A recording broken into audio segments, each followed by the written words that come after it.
Voyager mission was truly one of the most devastating incidences that NASA has experienced.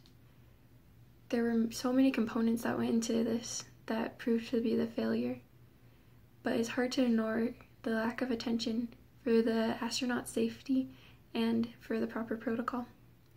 There were many failures on parts of different people in the preparation for this flight, along with miscommunication and other things.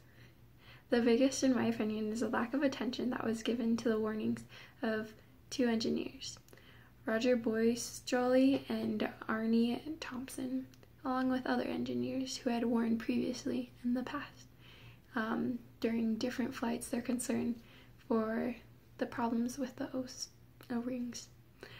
Though their time was short to prepare a presentation for warning those at NASA and at other headquarters that it was not the time to launch, it was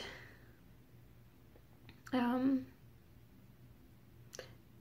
amount of concern that they had for the launching of the shuttle should have told the people asking for their advice that it was not the time to do so.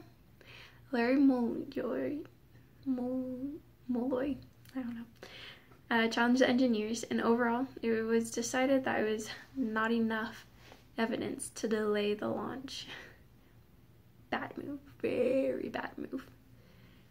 That takeoff should have been delayed, and the concerns of these engineers should have been fully investigated before the takeoff was to continue. When it comes to life, no stone should go untested and unturned before that life is risked, because that's unethical. I believe that going on and bypassing the engineers in their decision against it was a very inappropriate move in the pushing of the leadership to have the manager of the engineers sign off and saying that it was okay was a very stupid move. Roger Boyce-Jolly overall did very well with warning, re-warning, and warning again against the takeoff and the problems that the O-rings had. However, he did not do all in his power. He did not take action against the final authorization. The shuttle handout states, quote, "Even though the engineers had no part in writing the new recommendation and refused to sign it," end quote, meaning that he nor the other engineers involved in this process made any effort more than warning against it. Boyce-Jolly became a bystander instead of a hero in the moments before this tragic event. However, he is not to be blamed.